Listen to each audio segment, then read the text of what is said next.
You're listening to the A Bit From Within podcast with Felicia Marty. Some of us are so afraid that we are not worthy, or so afraid that we aren't good enough, that the idea of looking at ourselves and saying, where can I improve, is so painful. And so we have to make peace with this. And this is a process. It is not a light switch moment. The older that I get and the more work I do as a self-care specialist, as a person who is committed to their personal growth, the more I realize that true growth, it takes so much longer than we think it does. Hi there, and thank you so much for joining me today for a new episode of the A Bit From Within podcast. My name is Felicia. I am a self-care specialist as well as a certified astrologer, and every week I come here to share a little bit from within with you. This week, it is one of those weeks where we just need all of the reminders that we are worthy of honoring ourselves, honoring our experience, our feelings. I know that for me personally, I feel like I've just been a little bit of the ringer this week, and even though I've been trying to prioritize taking care of myself this weekend, I'm still just feeling extremely run down and tired. And I've been feeling like I'm combating that place of resistance in certain areas of my life. And I am really curious about the process of finding surrender. So that's some of what I want to share a little bit more on here later in today's episode. But first, let's talk about what's happening astrologically. This week is starting off with a new moon. So new moon in Pisces happening on Monday, February 20th. And boy, who couldn't feel like they could use a little bit of a fresh start, some new energy right now. This new moon in Pisces is going to be quite a beautiful and dreamy one. You know, this is the last full lunar cycle before we are officially in the season of spring. And I feel like we can all start to feel that momentum just a little bit right now. And yet, we are still in winter. And it is so important that we do not rush through that process. I think of Pisces, we look to the zodiac sign that begins and initiates the lunar cycle each month for some ideas on the themes that are happening. I think it's important to remember that Pisces is a mutable sign, and the last season before a new season begins, so the last month of a season, is always an immutable sign. Mutable, what does mutable mean? It means that it's changeable, that it's adaptable, that it's flexible. Mutable signs are mostly looked to and relied on to be able to change how they feel, to see two sides of every coin, to be able to understand that, sometimes spring starts to feel like it comes a little bit early. Sometimes, like, it feels like winter drags on. Just as this, in the same way that sometimes when we get 8 hours of sleep, we still feel tired. And sometimes we get 8 hours of sleep and we wake up and we're moving with so much energy. We are changeable people. We live in a changeable world. And it's just as there is importance for that kind of cardinal executive energy, that initiative energy, and there's importance for that fixed energy where things are just stable and reliable and can get stuff done. There is so much importance also for being mutable and for this adaptability of this time. And I love this reminder because personally, I love looking to nature for reminders of the truths about life. For as long as I can remember, I've always loved to go out on walks, and I would get so much inspiration just from watching nature be itself, and reminders, like you get reminders from nature as to what's real, what matters, how things change or evolve or be strong on their own. I always think of that when I look at trees. I don't know if I'm sounding like a total weirdo right now, but I always feel that way when I look at trees, and I think they are just themselves. They're not comparing themselves to smaller trees or bushier trees or darker green trees or trees that turn red or, whatever. Like, each tree is itself. And I always thought that is such a beautiful reminder. And, maybe I'll come back to that thought a little bit later today too. But as far as this season goes, I just want you to remember to honor where we are in this winter time right now. For me, I think it comes down to just noticing the longer days. Let yourself be in a slow, gentle place of reawakening. And I love this idea connected with Pisces as well, because Pisces is actually the last sign of the zodiac. And so when spring begins, we actually start a new astrological year, or at least a new, like, as far as the sun seasons go. And so Pisces kind of closes it out. Winter kind of closes a year out. And with all of the death that we've experienced, or things kind of really going into dormancy, when things have gotten quiet, when we've experienced darkness or loss, there is always a rebirth. And the rebirth really starts to happen in spring. But first, there's the period that we've experienced with Pisces, where things are changing. And this time period is very much connected to spirituality and the other side and mysteries and quieting and all of the deep, expressive, creative, and spiritual knowledge. It's all wrapped up together. There is a reawakening that happens. So with that said, this is going to be a very powerful new moon, a very powerful lunar cycle ahead of us. And as I look ahead, I can share with you that things are about to speed up quite significantly.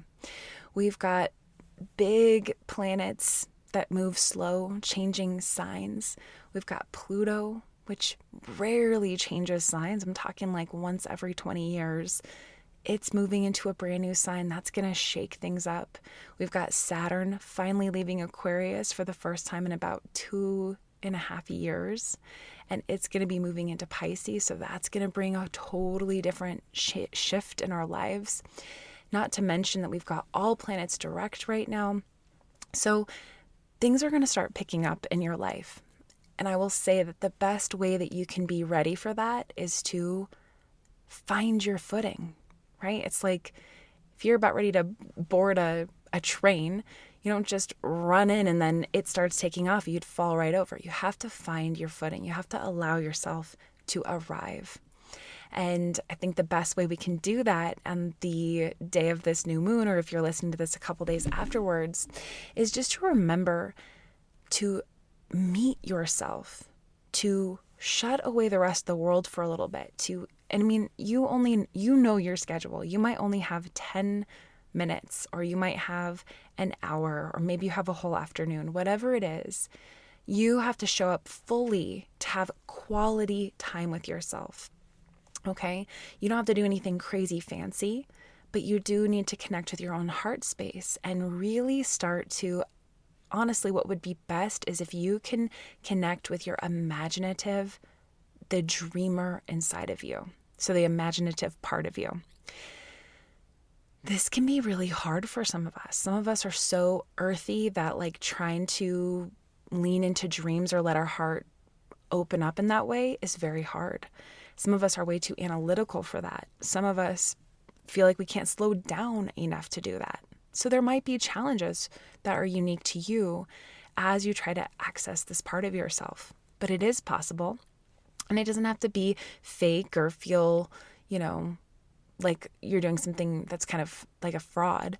But, like doodle or grab your journal or just lay on your bed and stare out the window and let your mind wander. And I think one of the final reminders I'll say is that if you are not used to this kind of work, the first few minutes of asking yourself to do this are going to feel a little awkward. And maybe that's okay. Maybe that's okay.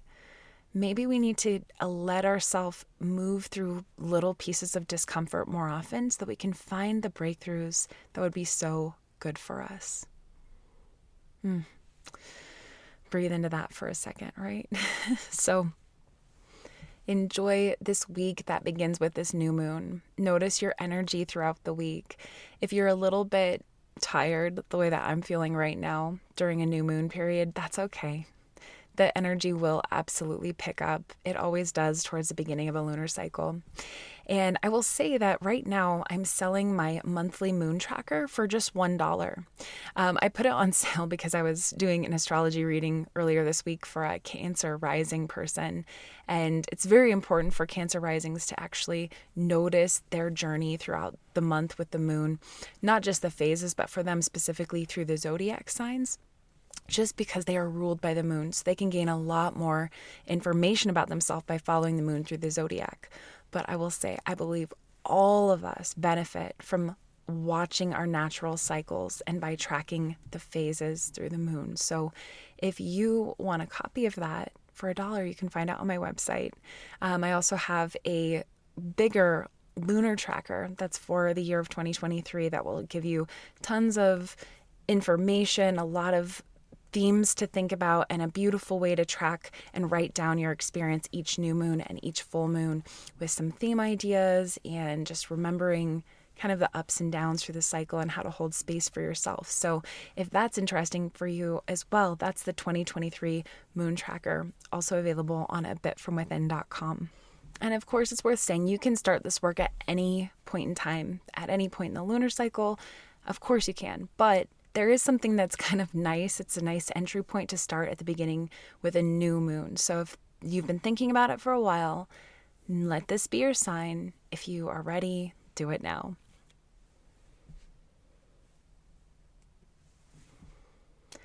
I'm just sitting here trying to figure out how to share everything else that's kind of been bouncing around inside of me.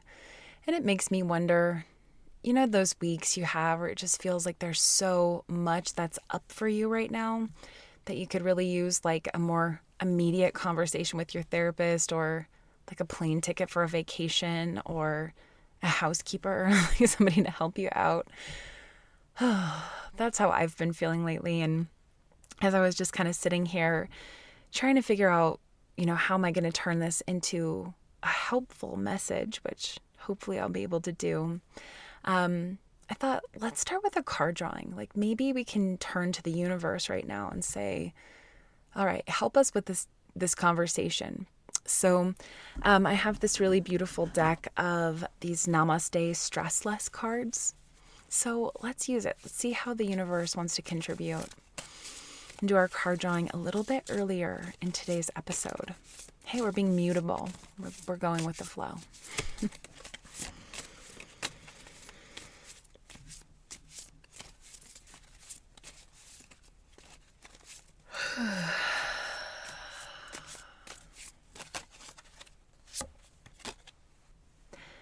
Reflect and grow. Look in the mirror when you have a chance. This exercise will expose the things that are hard to swallow. When you see your reflection, try and bring to the surface the things that you need to improve on. This can make you feel a little sad, but this is just the first part of the exercise. Take all the things that you need to improve and tell yourself you are good at them. Tell yourself that you will try harder to get better at them. This will seem silly and maybe a little difficult at first, but if you are consistent with this exercise, you will look at the mirror one day and realize you have improved. The things that fell a little short are now assets to your character. Reflect and grow. Wow, I can't tell you how much that means to me right now, just with the themes that have been coming up for me in my life. We've been talking about being in transition for a while because I'm going through a big transition in my life right now. I'm applying for a new career. I'm shifting careers right now. And then, Dave and I are finally to the place where we're like, we know that things are about ready to change for us in a lot of ways. We'd love to move out of this house. We just got a second dog, so our family has grown. We have really been working so hard on our relationship. And talk about growing. I was thinking just the other day, I'm like, it's probably about time that I do an episode with him coming up, and specifically talking about the ways that you can grow and change in a relationship. But saving that piece for another time. Transitions are extremely challenging. It's like you've got one foot into the future, and then you've got another foot here now. Sometimes you can grow a third leg and feel fearful of the things that you've done wrong in your past.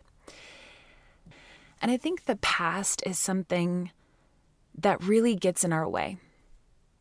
I think our unwillingness to see who we really are, especially in conflict or in the ways that we need to improve.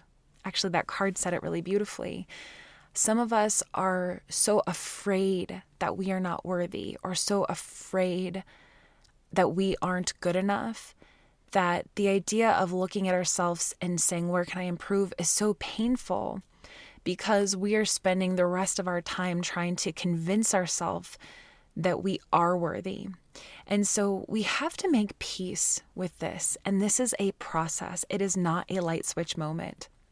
And in fact, the older that I get and the more work I do as a self-care specialist, as a person who is committed to their personal growth, the more I realize that true growth, it takes so much longer than we think it does. You know, we start with little actions, and we gain some good results, and we try hard. But the change that has to happen isn't in like the outside of ourselves. It's not in our shell. It's not just in the behavior, although it has to start that way, right? Like you cannot create change without trying to behave in a different way. But when you start with the shell and you start on the outside, like you're going through the motions, but you're not really understanding what it's doing to you on a energetic level, the vibration of it, maybe how it softens you, maybe how it moves from, the outside of you going through the motions into your mind starting to, one, like neurologically retrain new habits and behaviors in yourself. But then two, just wrap your mind intellectually around showing up in a different way, and then processing how people respond to you in a different way, or how life responds to you in a different way. So there's that whole level, and you can be in that place for years and be gaining knowledge all of the time. But then it moves down, and it starts to move like down into your heart, and you start enjoying the process. You start feeling that you have changed. I think that's when you really start to realize like you're not trying to convince everybody by saying like, I've changed, but you're more like at peace with it. Like you really realize like, I'm not the same person that I used to be. And then I think even then it still continues to go deeper and deeper inside of you until it transforms you like on a gut level. And that's after many, many years of understanding that you're not the same person that you used to be. And it's interesting because part of me feels like the only thing required to this process is a willingness to try to be different, a willingness to see that you could show up in a different way, or that how you are sometimes can negatively impact other people. And this is just where it gets hard. Like, this is really tough stuff. It's hard for us to take a look at ourselves and to say, wow, even though I became this person I am for a reason, I've experienced my own hardships, I've been through my own losses, I've had to protect myself, or this has worked for me in the past. These kind of behaviors work to protect me in the past. Am I ready to let go of them? Am I ready to try something different? And it can be really scary because when you do that, you can't control the outcome. And I think many of us wish that we could. I've been there. I've been there before quite a bit. So I guess all of this is kind of vague. I don't know if it needs like specific examples. I will say that, as far as my relationship with Dave, this has been one of my favorite areas of my life that I've been able to see really tremendous growth in myself. And Dave and I have had a very challenging relationship. Like, we've been through a lot of different things, and we've had to work really hard in order to stay together. In fact, he and I were just talking last night about all of the different points in time where we're like, that could have been the ending point, that could have been the ending point. And we didn't. We chose each other. We chose to stick it out. And I do think there's something valuable to that. And now I want to be very clear. This is part of the reason why I call this podcast the A Bit From Within podcast, because I could sit here and I could make an entire podcast on how important it is and the things that you learn from being committed to somebody else and not giving up. And then I could also turn around and make just as, important of an episode about standing up for yourself and walking away from things that aren't working for you, and what you grow and how you learn from that. So both are very true. Both serve different purposes. It's not right or wrong. It's just different paths. And I think for me, as I'm sitting here talking about growth and change in myself, I really do believe that there is something very special, the kind of growth that can happen inside of you, especially in the microcosm of a relationship, of having somebody who's there with you, who's working on accepting themselves and working on accepting you for who you are.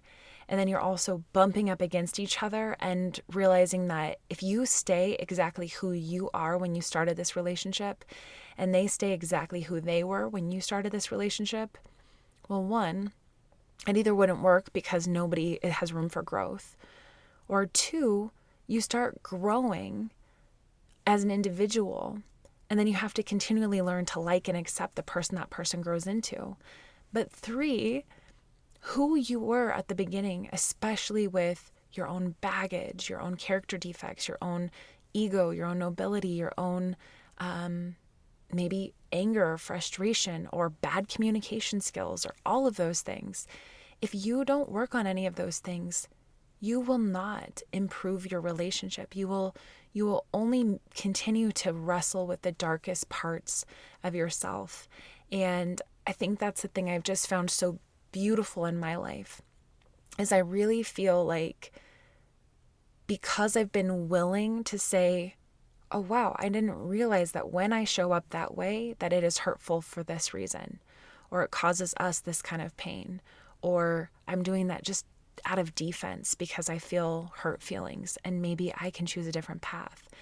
The more that I've done that work, the more I feel like I've become more my real self. I don't feel like I'm becoming anybody else. I don't feel like I'm changing to fit a mold. And I do think that, again, this is a long conversation, but I do feel like there's some people that take that path where they're like, oh, my partner wants me to be somebody different, so I'm going to change for them. That's not the kind of stuff I'm talking about. I'm talking more about compromise. And it's interesting. I have to bring this up because I've been having a lot of astrology calls this week. I've been working with a lot of different clients. And one of the things that has come up over and over again are people that have squares and oppositions in their chart. And this is a very, common thing. Like in astrology, we are looking not only at your sun sign or whatever, but where all of the planets were the moment that you were born. That leaves an energetic imprint on you. And then all of those planets have this mathematical conversation between each other. So some of them are 30 degrees apart, some of them are 60 degrees apart, 90, 120, and sometimes everywhere in between. But what we found in astrology is that specific direct angles, we call them aspects, create certain kind of an influence. So a challenge or a beneficiary relationship or really supportive or super powerful or just a total struggle. And so squares are 90-degree angles and oppositions are 180-degree angles. And one of the things that I've been talking about with my clients is that the places where you have squares, where you have oppositions, those are the places where you are learning compromise. Some people learn that by themselves. Some people that learn that in relationships. Some people learn that in their job experience. Some people experience that with their kids or through education. There's so many different ways that you might learn those lessons. So the way you do that is through compromise. And compromise, like true compromise, isn't just giving in and then being frustrated. True compromise is saying, what new can be created from this struggle, from me wanting it this way and believing in this, and you wanting it that way and believing in that. Where's more truth that we can discover, and how can we change our point of view? So that's a big thing that I've been thinking about this week, and I'm sure that I could ramble on more about all of this. I guess I should start by saying, because this has been kind of cryptic, like Dave and I are doing great. I feel like we've never been in a better place in our partnership, even though we're continuing to go through a very challenging time in our life. People have been asking me about Dave's health, and the past few weeks have been really hard for him. He's in the dark days. He's really struggling with what if this is going to be the rest of his life, if he's going to be permanently unable to be in his body the way that he once was. And so he's wrestling with his disability right now, that he can't, walk for a certain amount of time or go play basketball. He can't sometimes drive in the car on the highway without us having to pull over because he gets so nauseous. It's like the things that you take for granted in your everyday life, that is what he's bumping up against all of the time, and he's feeling really sick. And we don't know. We don't know if we'll ever find the right treatments to help him. But I'm just hoping, that's one of the places in my life that I'm trying to recognize my growth is I had so much fear of things being bad and dealing with the bad parts that I kind of fall into like blind optimism. Like, no, it will all be okay. And you'll be better in a year from now. Like, we'll just work really hard. Like I can kind of try to will myself into a better place. And is there positive parts of that? Yeah. But, that year mark came and went and he didn't improve. And now I'm starting to have to realize, like, I can't just force it to be better. I have to understand that some days are going to be up and down and find the joy where it's at. So that's one update that's going on in my life. And, I feel like I'm kind of in this somber mood right now, and I think it's perfect for this new moon. I'm just reflecting. I'm reflecting on where I've been and where I'm going, and I'm allowing myself to be in this final month of winter where there is a reawakening that's happening, and I'm proud of myself. I'm really proud of myself for just showing up and being open to thinking about things in a different way and honoring my growth. So if you're going to take away anything from today's episode, I just hope that you take away that.